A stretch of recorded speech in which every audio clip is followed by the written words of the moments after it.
My name is Lauren Bailey. My friends call me LB. I'm the founder of Factor 8 and the Girls Club. You might have joined us because you come to our sales shots monthly. I know I recognize a few names and cities in here. Hi, Australia. But this is a special double shot. So the first time we've extended it for an entire hour because this subject could be talked about, I don't know, for 2 or 3, 4 hours, or I don't know, an entire book, right, Ethan? Yeah, or two. Or two, exactly. And so I'm joined by these amazing people who I will introduce formally in just a minute. And we're going to have a really good time. And we're going to give away books at the end. So I'm going to go through this complicated sharing of the screens and testing of the technology and make sure that we don't mess that up. And then we'll jump in and get started. Oh, I'm glad you're excited for the topic, Denise. So am I. It's going to be so good. Greendale, Indiana. Hey, Edie, how many people in Greendale, Indiana? Clarissa and I are from Illinois and Iowa. We were just talking about our small towns. I'm waiting on it. Oh, and it's snowing in Wisconsin. I love that came just after Tampa. Hi, Amy in Chicago. All right, now, Amy, now is it actually Chicago or is it Chicagoland? Us true Chicago people know. Yeah, but wait for it. Wait till you see Amy's answer. Ah. Look at that. In all caps. All caps, okay. Amy's like stone's throw from the Navy Pier. So even like you were saying, moving to the city proper.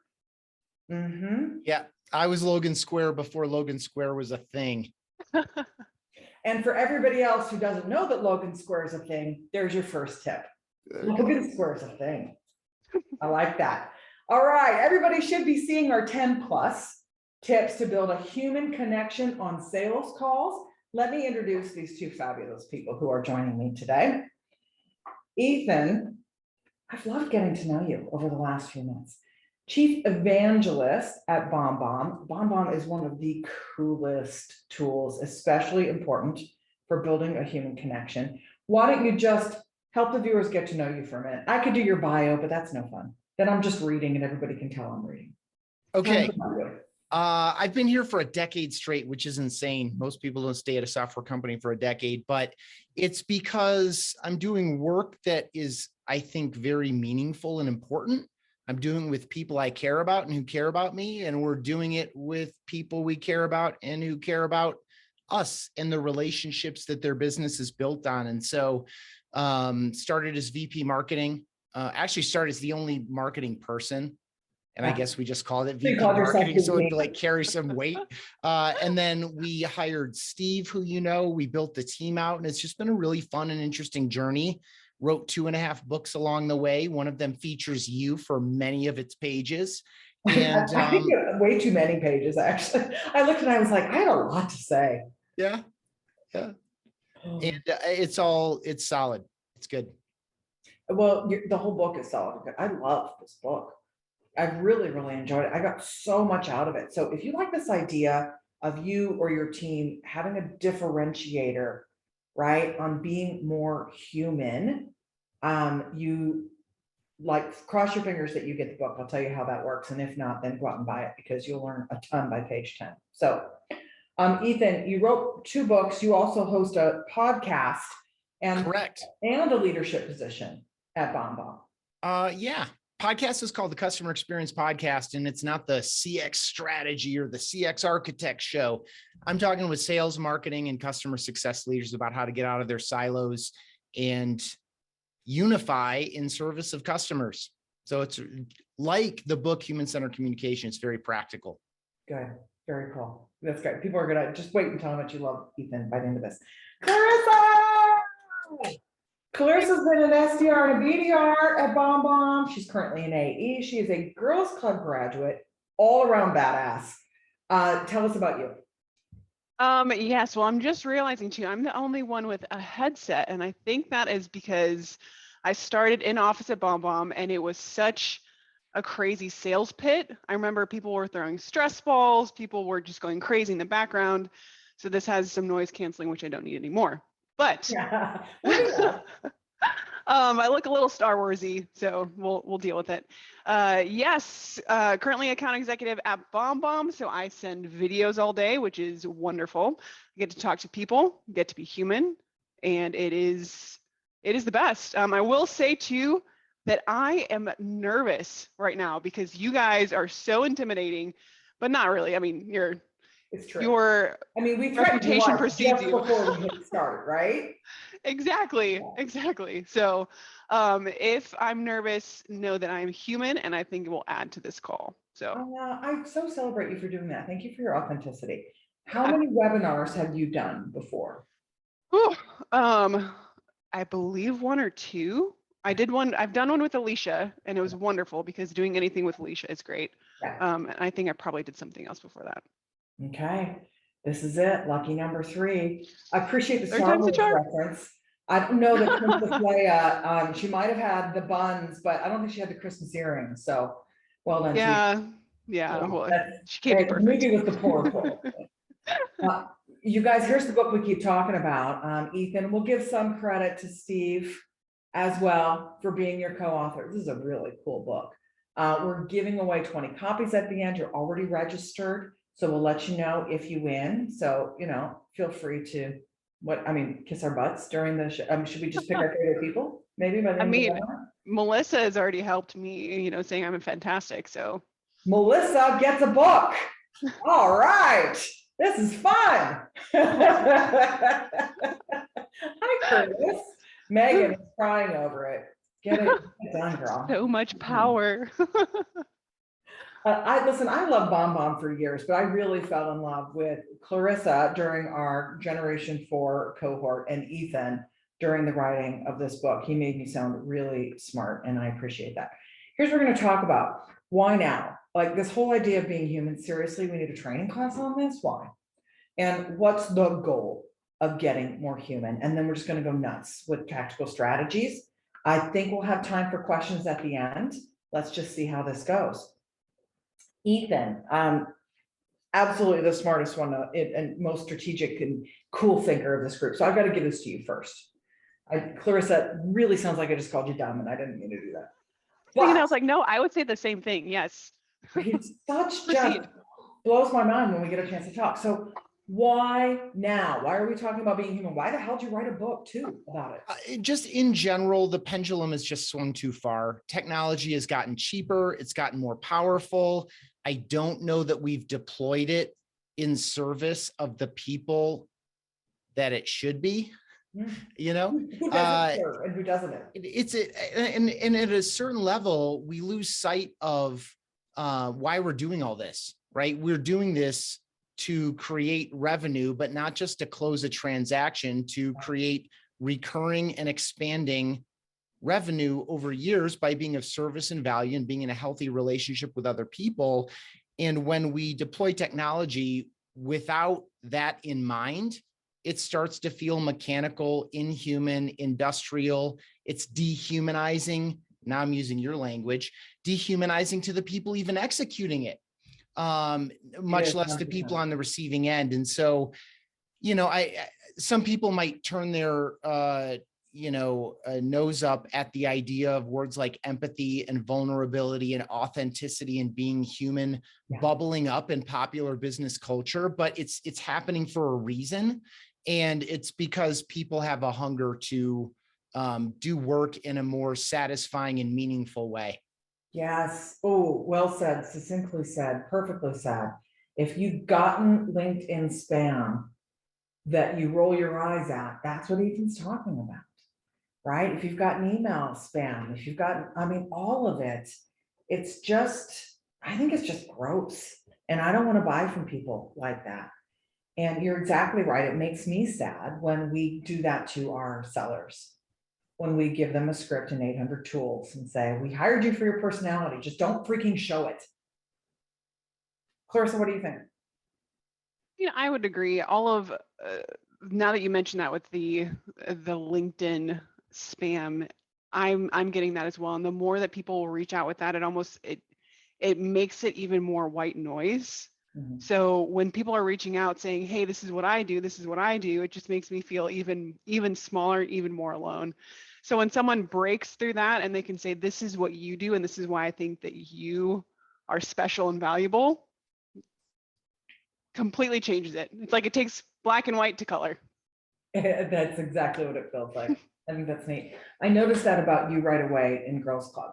We were like a month in and doing a small breakout room where we were getting to know people. And I was asking the women in this community about their goals.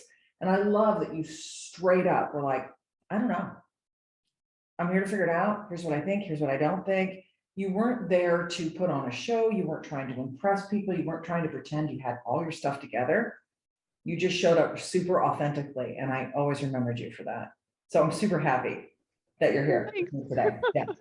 Thank you for that. All right. So Ethan mentioned that the goal isn't just a transaction. For very few of us, do we have a chance to sell it and forget it, right? We do want to build relationships, and that requires trust. So here it's time for our first quiz. Get out your chat if you haven't already. CBS News did a poll in 2000. I'm going to make up the number because I forgot to put it on the slide. I think it was 18. Here, this is interesting, right? The public, people, think blank percent of people they don't know are trustworthy, but blank of the people they do know are trustworthy.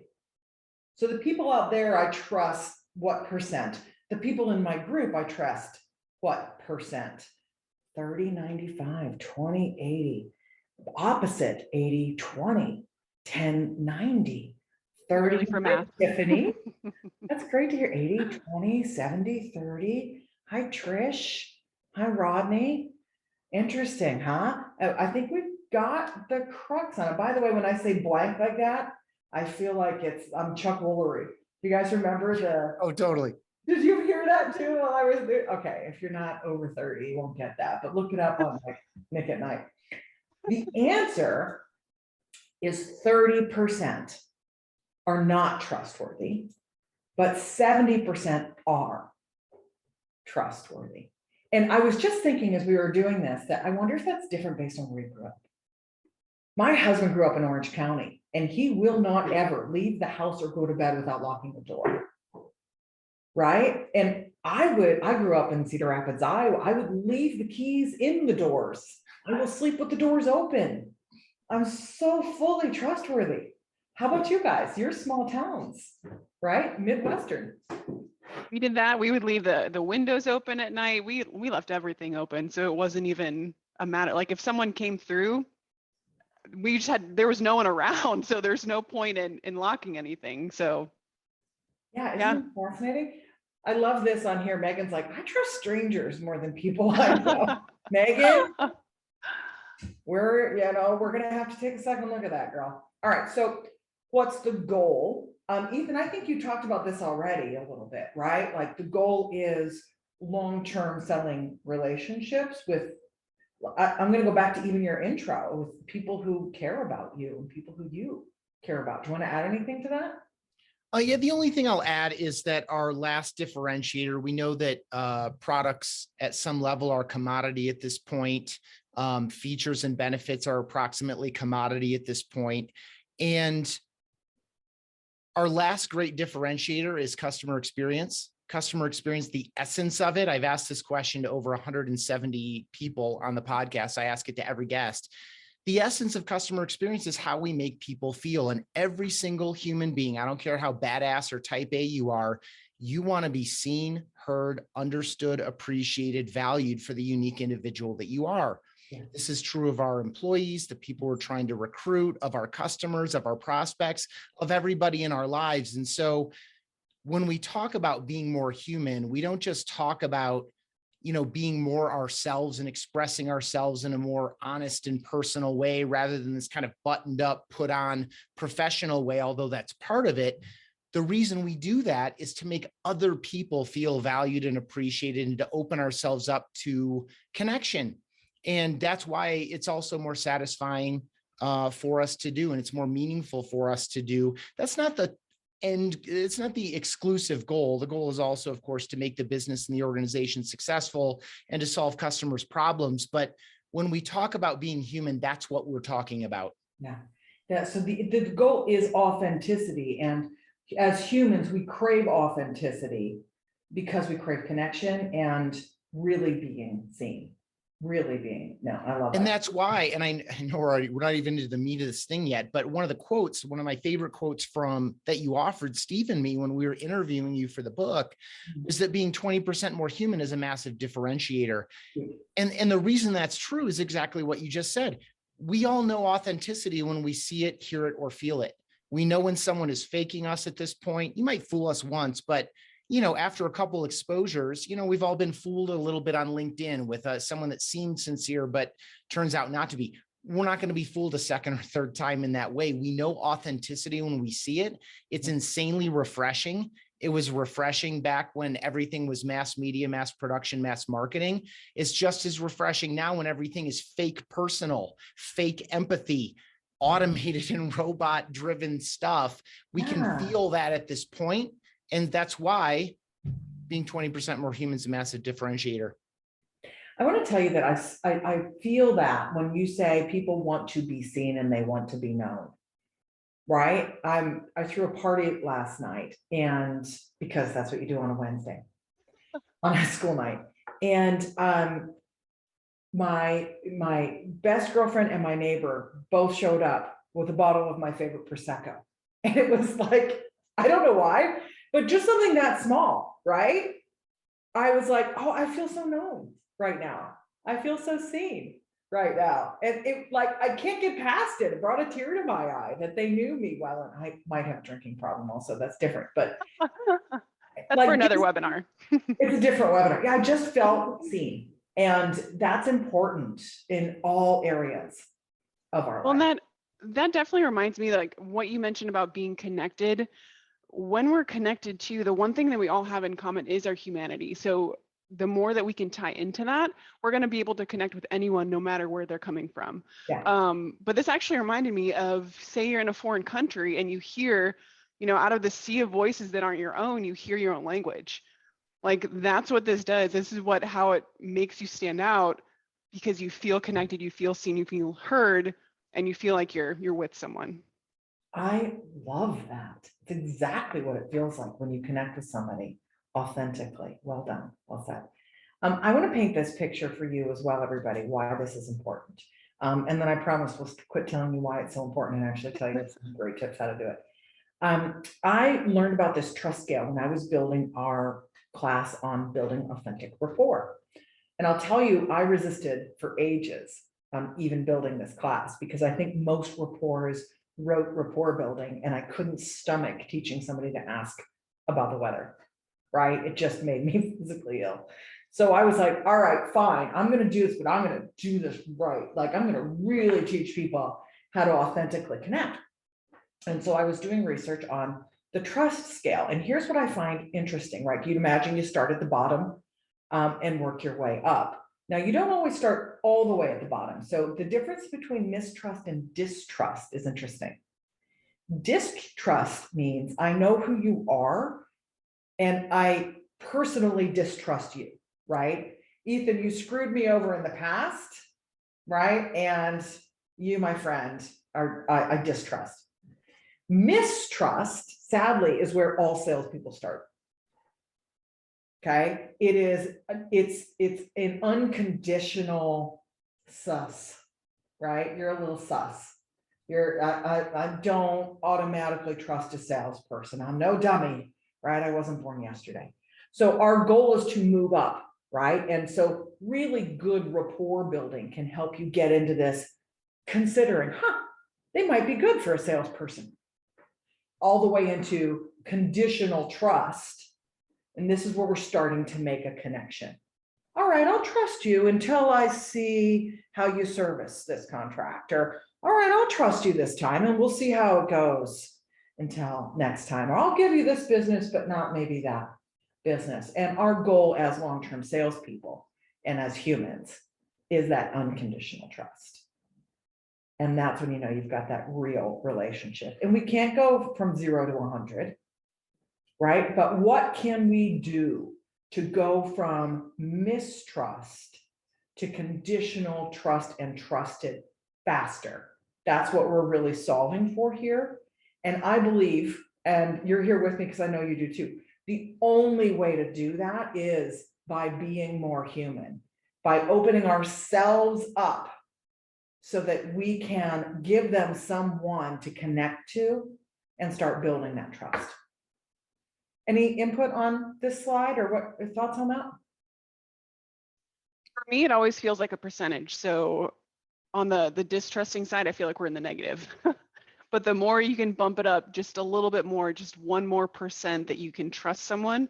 And I can picture, I'm not sure if anyone, watching can picture that too, but I know different prospects, customers that I have that are on different tiers of this. So meeting them where they're at, like recognizing, calling out, like I know it's hard to trust people when they're in my position. This is why I think that you should trust me because I have your best interest in heart. Calling that out, showing that transparency too, I think is gonna help get you up that percentage. There it is.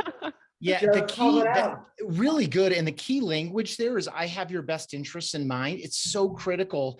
And one thing we should not lose sight of, and this webinar is not about video, but it's impossible to talk about being more personal, more human, more authentic, and more available for connection without talking about video. Humans judge every other human on 2 criteria, warmth and competence. We judge on warmth first. Really? And warmth trumps competence. The colloquialism for this is people don't care how much you know until they know how much you care. Right. And it's true. And so the problem as we do more of our work digitally, virtually, and online is that we're not giving people the data that they need as an evolved human being, part of a millennia of lineage that survived in a variety of environments. Now that we're in this digital environment, we're not giving people as sellers the information that they need, that warmth information, our intent, and to use Clarissa's language, which is dead on, which is, do I have your best interests in mind? Do I believe what I'm saying? Am I who I say I am? And video, when you turn on your camera, whether it's in a video message or on a video call, you're giving people what they need to make safe, healthy choices, because in the absence of giving people what they need and relying on faceless typed out text, not being cognizant of these dynamics that you smartly put on the screen, we're just expecting or hoping for the best, but they're going to make decisions that are conservative and that protect them. Because if we judge an opportunity based only on someone's competence and not their warmth, we're leaving ourselves open to be taken advantage of. And so we have to know that when we're selling digitally and virtually, that trust is harder to build. It's much more fragile. And just the level of noise and pollution alone makes it difficult to get anyone's attention. And so this is why 20% more humans master differentiator. And I promise I'll not do this on every slide. It's so fascinating though. I love your input. Always, always, always. All right. So if we're going to look at when and how we do this, right? Let's talk to our sellers out there. Where do you think it's most important in the sales process? Clarissa, will you go first on this one? Where do you try to insert your humanity the most? Great question. So, I mean, I guess if you define inserting my humanity, you can insert that through plain text at certain points, but where I insert that the best is through video. And when I do that, it's not initially. Most of the time, it's not the initial approach. So why? I will usually. I'm sorry to cut you off, but why? No. You sell video messaging for a living. You clearly send video messages as part of your sales process. Let's just be really transparent here. Why don't you lead with it? It depends on where I'm at, but usually, I usually think of it as, when you're approaching someone in a bar, for people who would actually date that way, you're not going to, at least most of us are not going to go up to them right away and just start talking to them. I would put myself in certain circles with that person to show recognition of that we have this in common. You can definitely trust me, almost how you would approach a wild animal, actually. So wait, a wild animal in a bar? I know, I'm mixing up my analogies. I apologize. Depends what kind of bar. I know they have cat cafes too. So anyways, they do. I've not been to one. But... Wait a minute, like a kitty cat that you take to a place for coffee? Well, they have them there actually. So you can go and you can pet the cats and have your coffee. But you can't bring your own cat. I don't think so. Well, they don't dogs you can. Well, not to the cat cafe. But anyway, regardless, land the plane. Yeah, so when I'm reaching out, typically through LinkedIn, I will connect them first without sending a video. I'll connect with them, or I'll join certain groups that they're a part of, or look at some of the things that interest them to really to do that research beforehand, because I can't reach out authentically and honestly and say that I know them until I do some research. And you've been in those circles with them. Exactly. I think that's Exactly. cool. Yes. I'm really picturing you like hunting gazelle at a New York City bar right now. It's a lot of fun for me. I think that's cool.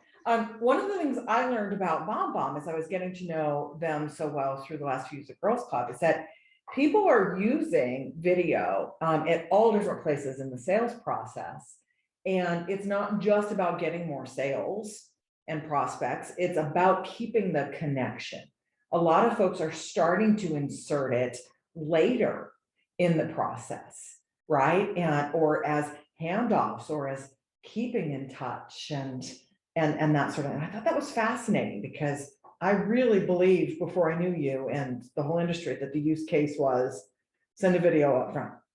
And I thought, well, that'll be hot for about 6 minutes until everybody does it, and then we'll be over it. Yeah, so I think that's good advice. It's really sad. That's one of the three, that kind of myopic view, the small, tiny view, the attention play alone of video prospecting. It really saddened me as this got more popularized as a concept to see video messaging confused as video prospecting. And we've already established that it's useful throughout the entire relationship with any prospect or customer, with every team member, and even people within your personal network. Really quickly, the three things you look for, if you're doing something in faceless typed out text, the three things you look for to say, would this be better with a video? Number one is establishing or reestablishing personal connection. Number two is managing emotion or tone. This could be positive. Thank you. Good job. Congratulations. It could be not negative, but negative-ish. Breaking bad news, apologizing, that type of a thing. What's really difficult to get that right unless you're actually talking to somebody, and video is the next best thing. And then the third one is breaking down detail or complexity. So I see here like presenting offers, a screen recording that allows you to walk and talk through a contract, a proposal, a back-end report, an update. What gets constantly redlined? Let's speak to that in advance so maybe it doesn't get redlined this time. If you've negotiated with something, make sure you point out that it's in the contract or in the proposal, reflecting that you listened, incorporated it, and it's available to them. So those are the three things: personal connection, emotion and tone, and detail or complexity. And you'll find that those exist throughout your relationship with almost anyone you know, including prospects and customers. And video does that better. Yeah, it really does. Lori just put that in the chat, and I do that too. They save you time when you're starting to type it all out and it's going to be a long thing. And how am I going to explain this? I open up a BombBomb video. But you guys will love this. I didn't tell you before we jumped on. We did our 2022 strategy meeting for the first couple of days this week with my executive team. And everybody has a wish list of, what we want to buy next year. And it was my head of delivery who asked for video messaging. And so because it's sort of that handoff from revenue into delivery. We deliver training services long-term. And for her, it was, I need to establish the relationship. You've had a relationship through revenue, and now we're into delivery, and it just sometimes can clunk that handoff. And so she was asking for, like, BombBomb was at the top of her list. There you go. Obviously, I said no, and we'll just move on. I'm gonna say if you need a contact, I mean, I'm not saying. Marissa, I'm telling you, there's Sarah. Yeah. All right. Here we go. We've already given a few tips, but here's tip number one. I would say you guys, about half of these have to do with video. So if you don't have video available, don't sweat it and then call Clarissa. But it's not just about video, okay? Here's something that everybody can and should do. Tip number one, or shot number one, just use your human voice. It drives me crazy when I get these buttoned up, formal, just wanted to, it's like you can play the bingo game of the buzzwords that people try to pack all into their, and I think if I'm really honest, the younger generations and the older generations are the worst at this. right? Because for the older generations, they sort of grew up with it, and this is how you speak in business. And the younger generations are trying to, pretend that they're older than they are. And it just comes off as phony, right? Clarissa, these are your words. It's not a college essay. What do you want to say about this? Yes, they are. Well, and I mean, coming through, I've done this.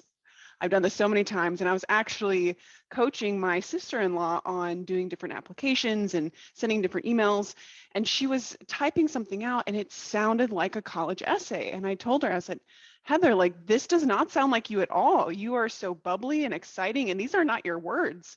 So I feel like a lot of new SDRs, BDRs will get into this curve where they're straight out of college. That's all they've been doing is doing these MLA formatted essays, citing their sources.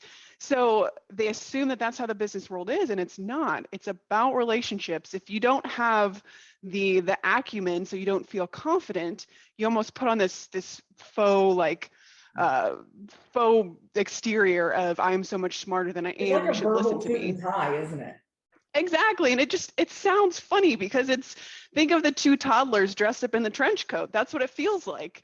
Like, call yourself out. Say, yes, I'm a toddler, but I'm here to help. Yeah, exactly. More I've been doing weird this for 6 analogies. minutes, and I'm 12 years old, but Yes. I have your best interests at heart, and here's where we're gonna go. So I used some of these examples in our last sales shop where we were talking about, or two ago, transitioning from the conversation to closing for the meeting if you're in that BDR, SDR world. And instead of saying, what I'd like to do is set up an appointment for you to meet with my AE who's gonna, then use cool language, casual language. An example, you know what? Why not grill my AE about this? Let him earn his paycheck. No commitment, my friend, right? Do some due diligence. Put us through our paces. Hey, why not just check it out? This is what you would say to a friend. So if you wouldn't say it after 2 drinks at a high school reunion, get rid of it, right? Check your emails, go back and check your sales calls too. All right, sales shot number 2, tell a story. Stories are huge in sales, and there's a lot of very, very good reasons why. There's research that will tell you the facts that are embedded into a story, just like a Trojan horse, are remembered about 20 times more than facts that are presented outside of a story, because it literally changes the brain chemistry.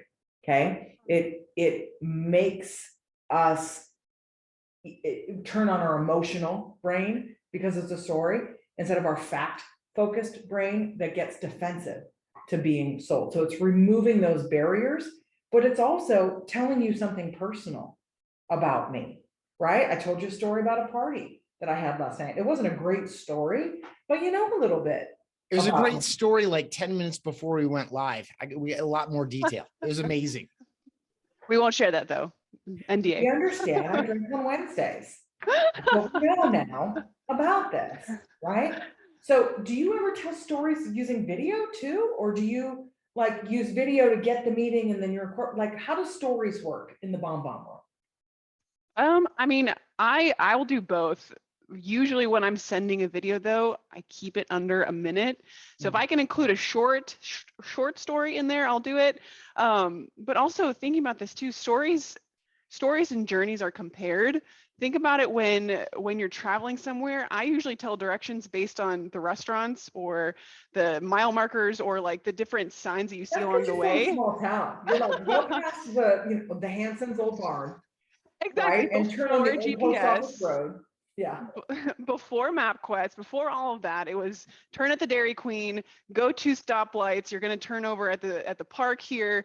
So Right. that's what your stories can include too, something that makes it stick out in the brain of, oh yes, this is the journey that we went on and we eventually got to our friend's house. Bingo. So. Bingo. If you haven't seen it already, go back and look at our quick sales shot in the last 2 months about stories, or our online class about that. It's hard to feel confident in inserting them. So we're going to help you figure out what stories you want and need, and then the components of a good story. And by the way, you don't have to have been in sales for 30 years to have stories. You can lift and borrow stories from friends, from testimonials, from case studies, etc. Makes a big difference. Go ahead. I was going to say the one big thing with that too is make sure that you're positioning yourself in the right light, that you're not coming off as the hero, that your prospect is actually the hero. Bingo. You're You just can't be the hero of your own story. exactly. You're Excalibur, they're Arthur. So well done. You've got great references. All right. Shot number 3. Now this one's definitely to you guys, right? Inserting video makes you more human. It will be easy to talk about this for about 30 minutes, but we won't. I want to make sure that you tell us the tips, right, on the why, of course, but also the when. When are the great places? How do we decide where to insert video? So, Clarissa, I'm going to start with you. You said earlier, I don't do it always up front. Where's a yes and where's a no for video for you? it depends. I actually posted about this today through LinkedIn on when we're reaching out, if you can do a phone call first and it makes sense to do the phone call, you always want that live meeting because that's going to create the more rapport and connection sooner. But that's a little farther down in the sales process. So if you're sending something out, make sure you have a reason to send a video. So if you have specific information on how you can help, send the video. Now, if we're going nitty-gritty into this for prospecting emails, there's different approaches you can take. You can send it out your first one if you wanted to try that.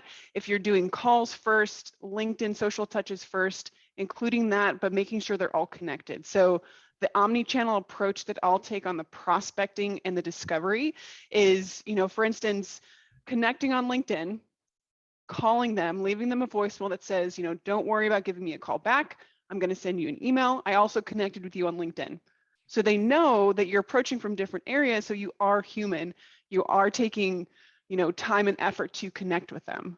Mm-hmm. So showing that effort is really going to help. Interesting. Okay. And you outline the effort too. I think that's interesting. Yeah. Ethan, you already gave us tips on 3 ways to know that it's time to send a video, right? Yes. Any other tips you want to share with us? 2 use cases really quickly. Number 1, this is great for getting started. Simple, personal. This could be with an employee. It could be with a customer that you know well. It could be with a family member, a friend, someone you know on LinkedIn. Simple messages like thank you, good job, congratulations, I just noticed, right? So you're on LinkedIn or Facebook or Instagram or whatever. You may be liking, you comment, but you also send them a video to kind of provide some additional encouragement or some concern or some positive feedback or a personal story that relates to their post. So simple personal videos that aren't tied directly to the sales process are a great way to warm up and get comfortable. It's also a very healthy habit. Saying thank you and expressing gratitude is insanely positive for a wide variety of reasons for you and of course for the people you're reaching out to. So 1 is start simple with casual conversational stuff. Number 2, this is an amazing money video, is certainly sending a video as you set an appointment in order to, decrease no-shows and promise value and make sure people are prepared and they know that you're preparing for it. But even more valuable is the follow-up video after a meeting where you restate a couple salient points. You maybe add a couple of resources that you talked about or referred to. You restate in their own language what excites them or what concerns them or what they're looking forward to. You draw a quick vision of the future. And then what the main thing you're doing here in 2 minutes or less, maybe 3 minutes or less, depending on what you need or want to do with it, is that the people who were not in the meeting, who are going to influence or even make the decision, you're now easily forwarded to those people. You don't have to rely on the person who is in the meeting to be your proxy to carry the value and the enthusiasm and the vision for the solution. You're now easily forward, and then you become known within the account. The more that you can send things that are useful and interesting, and that's a good starting one to send a video on. Ooh, that's really, really good. Again, I'm back to Clarissa being the gazelle in the bar, being seen in different places. Okay, this has evolved from me totally in a bar, and now I am the gazelle. So. Instead of the lion, I don't know. We're mixing metaphors. Pretty soon there'll be like baseball involved. But the personal thank you, super, super good. The personal I recognized. A lot of people have this tip, like you go find something that somebody wrote and you tell them how great it was on LinkedIn. But when you send a video about how great it was, It's awesome. I received a few of those and it's like, oh, I remember those people. I reached out to their sales leaders and said, this one's good. Because even healthy, confident people wonder, am I good enough? Did I do that well enough? Was that helpful? Was that meaningful? 37 seconds out of your day to let someone know that something that they did or said was meaningful makes their week. And you'll get those replies. Oh my God, I totally needed to hear that. That totally made my day. Like, it's super powerful. It works. And the other thing that you didn't say, but you said, and I want to underline, is don't include a pitch. Okay. Don't sell over the video. If no matter where you are in the sales process, especially early, you said keep it outside of the sales process. And what that means is don't pitch. Don't talk about how great you are, talk about them. All right, so to get out your chat again. 10 of these, by the way, in 20 minutes. So we got 7 left. I know, shoot. Plus some bonus ones that aren't even numbered. That aren't even numbered. All right, we better go faster. I'm gonna stop talking. Great idea, me too. Clarissa, take it away. All right, you guys, bonus chaser. I'm gonna need you to enter in a guess before I hit the slide. The camera automatically reduces blank % of your energy. Type in your guess. The camera automatically reduces. It adds 10 pounds, but it reduces what % of your energy? 20, 30, 15, 35, 23. I'm loving that, Carrie. I'm loving you. 23.79%. This is great. LOL. Yeah, right? 40%. Yeah, you guys are really close. So this is an important tip. You got to go big on video. 10 to 30% is reduced. Okay. You've got to be a little extra. You got to do a little extra. If you're not used to video and you're doing in person, I'm not talking about BombBomb emails. I'm talking about videos like a webinar, videos like a Zoom meeting or a GoToMeeting, whatever that is. You actually have to amp up your energy and your expressions and your gestures a little bit. Who was it that talked about that in the book, Ethan? People can go right to that chapter. Julie Hansen, chapter 6. Yeah, well done. I'm a little disappointed I didn't get a page number, but I'm going to take it. It's all right. We'll give you a pass on that. There are like 256 of them, I think. He's checking. He's checking. All right. Be imperfect is the other thing. So Clarissa, what's your average number of takes when you send a video? 1.5. I'd say 1.22, because there's a few of them that I have messed up on that I'll retake, but it's just so bad. Yeah. Yeah. So, I mean, especially like if I start coughing and completely choking on my water, then might not be the best. It just is uncomfortable for everyone watching, but who wants to see that? Yeah. Yeah. But if I mess up, if I start crying, which I've done on multiple videos, it adds to it. And I would even challenge people to send a video without taking it, even if it's to team members, but sending it, see how creative and on the fly you can get and actually boost your creativity too. So Rebecca, your head of marketing, and I, for a period, would send videos back and forth. And we got to the point in our relationship where we were just really transparent with each other. And believe me, there are days I come to work from home and I am not in hair and makeup, like pants are optional. And Rebecca and I got to the point where I would just send her a video with like, hey, good morning. And then we had this funny thing where it was like, how can we embarrass ourselves even further? Right. So like, she would send one with no makeup, and then I would send one with no hair and makeup. And then she'd say, and we would just like challenge each other to be gross. And then you call them out, ask them how their night was. Oh, did you have a party for your kids' play last night? I must have.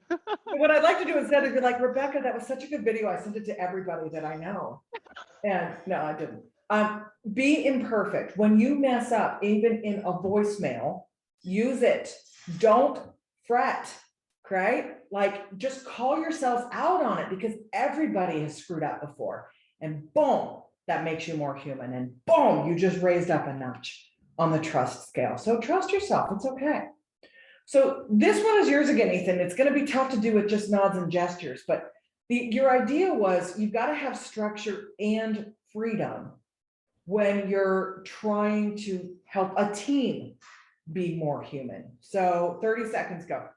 Yeah. So we asked this question to you and to everybody else unanimously that we interviewed for human-centered communication, and unanimously it's frameworks or rule sets, guardrails to allow people to have some zone where they can be comfortable, but not this word for word stuff. It's dehumanizing to anybody to put words in their mouth and to make them say them. Robots will be doing that soon, so there's no reason to do that. Give people a little bit of space to be appropriate in the moment, to use their own strategy, to use their own creativity, to use their own personality. Their job is way more fun and engaging, and they'll feel trusted and empowered to the degree that you give them space for creative freedom. In addition, it's better received on the other end, because again, we all know corporate voice sucks. Corporate voice is very 1992. It's over. And we need to balance the orderliness of order with the disorderliness of creative freedom. And the interesting thing is, as uncomfortable as video can be for someone just getting started, letting go of control can be very difficult and challenging and uncomfortable for a sales leader or a sales manager, but it's the best thing that you can do. I love it.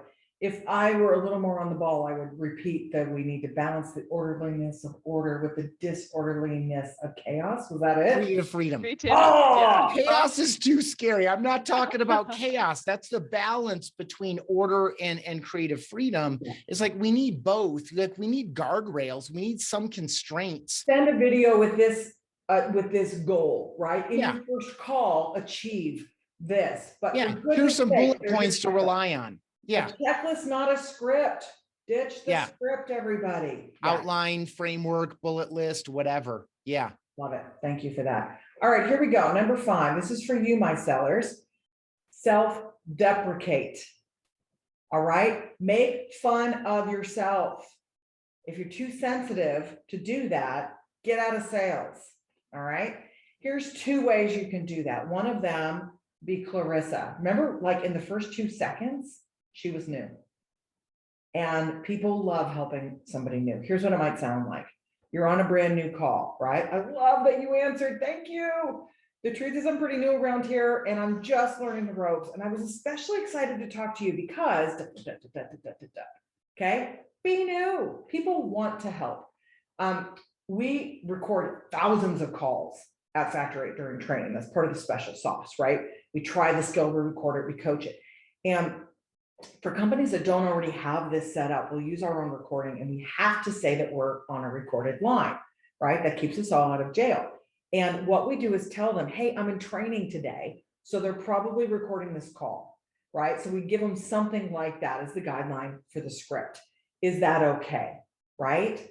Not once have we gotten a no. Because I'm in training, right? I'm a little vulnerable. I'm kind of new and they're teaching me how to do this thing. Is it okay that this call's recorded? Oh, sweetheart, yes, of course. People have been nicer, right, than they normally would be.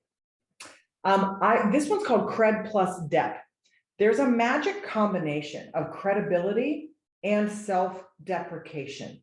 And here's one that I wound up saying, actually. I wrote down afterwards, I'm like, oh, I can use this in the webinar. I was brought onto a sales call and my job is to, tell the Factor 8 story and try to be impressive. And I could tell that they were sort of tuning out, right?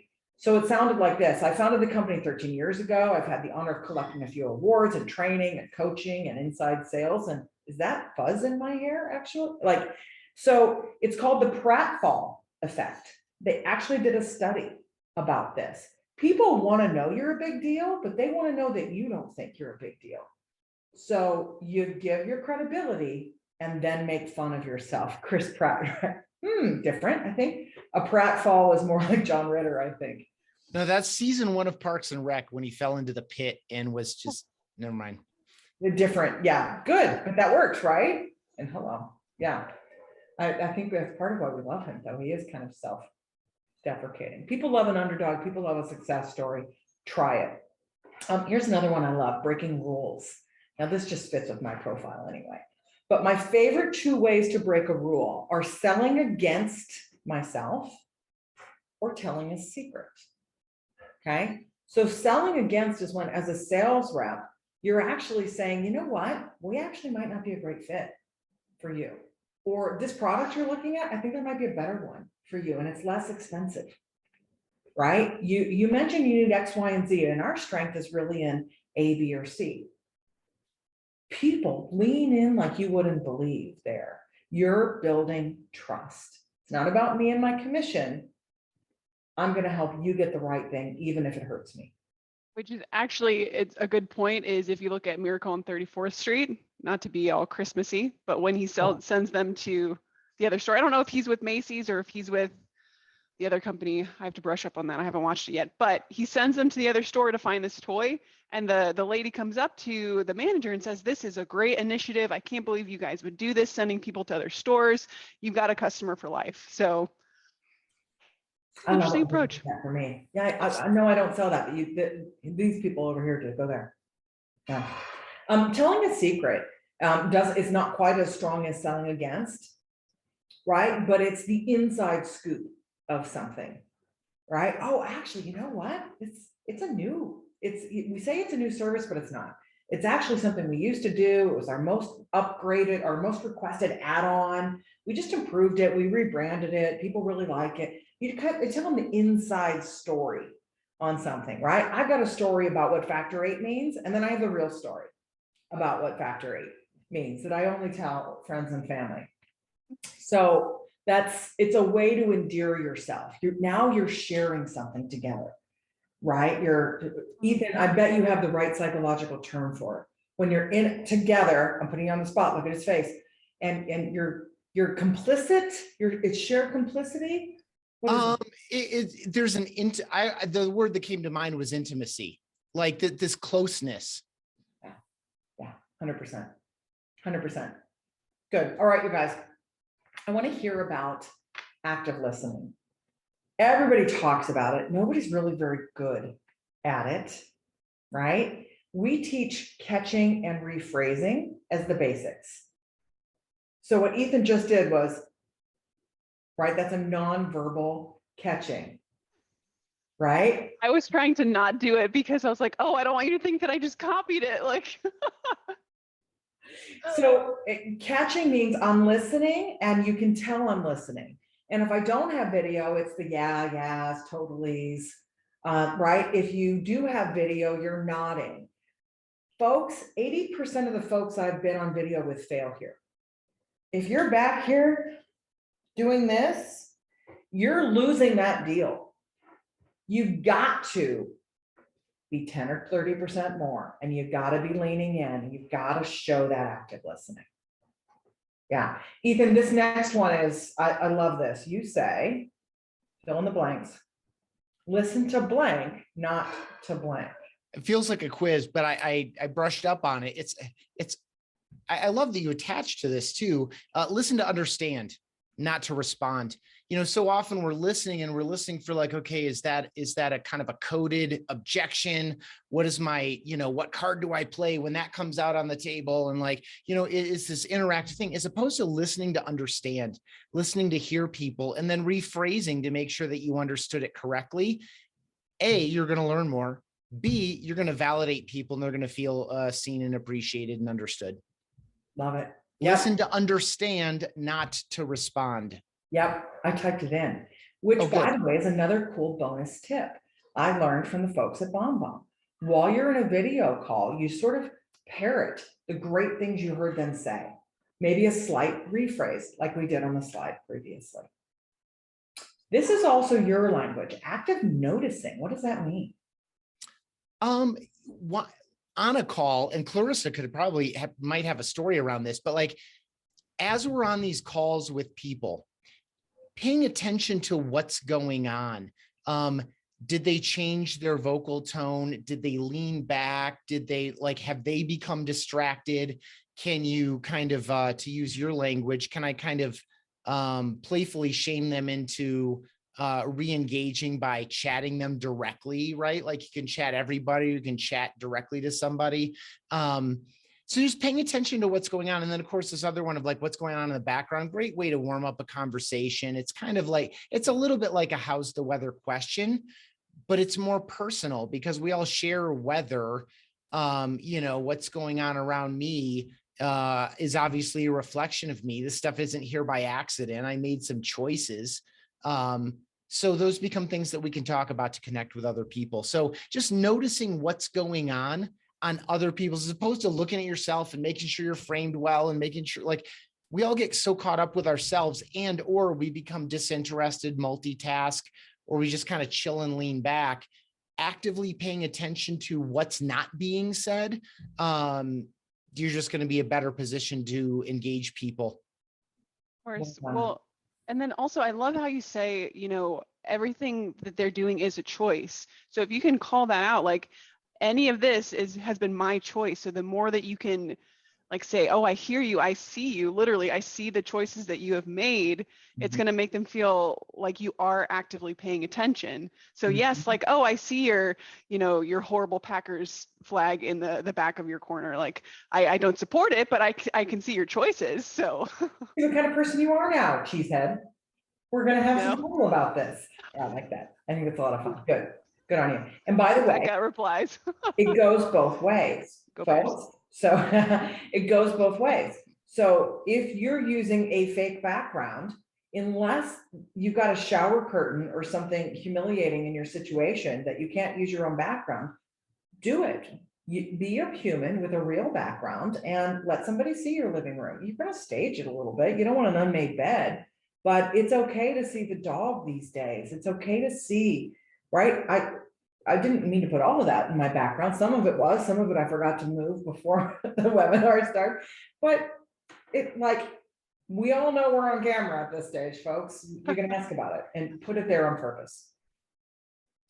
Number 8 is about getting personal, right? Just like we said, a real background with personal items, pets, noise warnings. I have literally lifted up my feet and shown my slippers to clients before.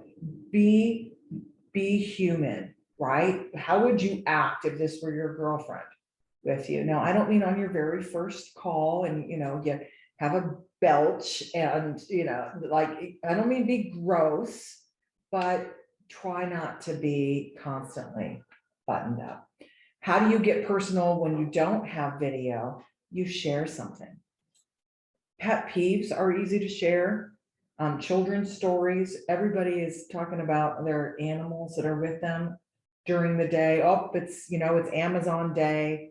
It's not just, pardon the noise in the background. It's like, yep, it's Amazon Day and my dog loves the UPS driver. So it's going to get a little crazy here in a minute. That's a little more personal, right? Sharing something that you love, something that you're a fan of. If you want people to let you get to know them, you have to let them get to know you. Okay. Oh, I've done horrible in time management. We've got a couple more tips. We're going to go faster.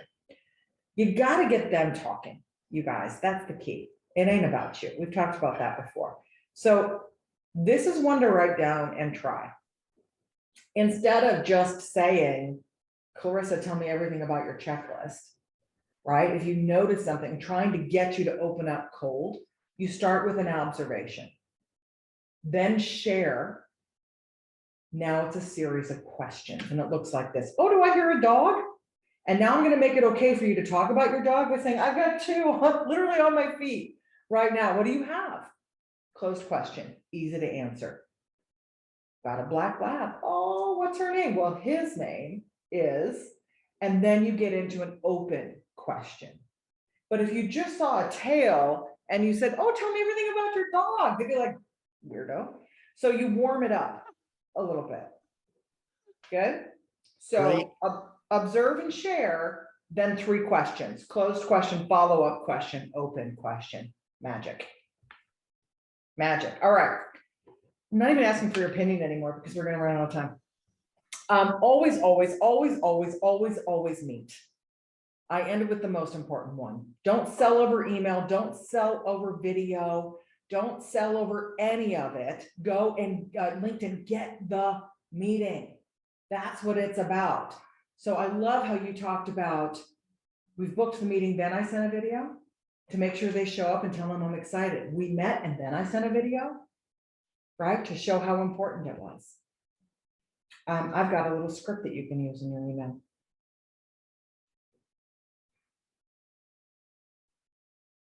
one of the reasons we all hate the spam that we get is because people are selling it. We think someone's going to read our 17 paragraphs and reply back with a credit card number. So use this outreach to get them on the phone, not to actually sell. If I have a second here real quick, something to add to this is, I mean, the end goal, yes, is to get the meeting. I would almost, I don't want to say challenge, but I would add to it and saying the first step before that is getting the response.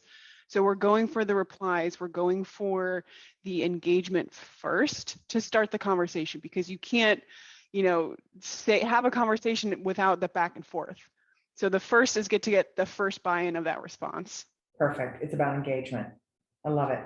All right. Final bonus chaser, 20 books will be given away. I think we've talked about it enough that you'll be excited about that. You're already registered and we'll email you. I can't be on this with Clarissa and BombBomb without plugging Girls. Generation 4 applications are now open. It's a big deal and it's awesome. Here's how you can get any of the three of us. We welcome your feedback, your interest, your connections, and a huge thank you to our Girls Club title sponsor, Chorus, for making this happen. Of course, BombBomb, My Company Factory, and Ethan and Clarissa. It's been so fun spending this time with you. I will say that I would not have agreed to a webinar like this or had the confidence to before doing Girls Club. So yes, 100% confidence gone from here to here, like a lot higher, but you know what I mean. I can't show it as much off screen. So from here to there.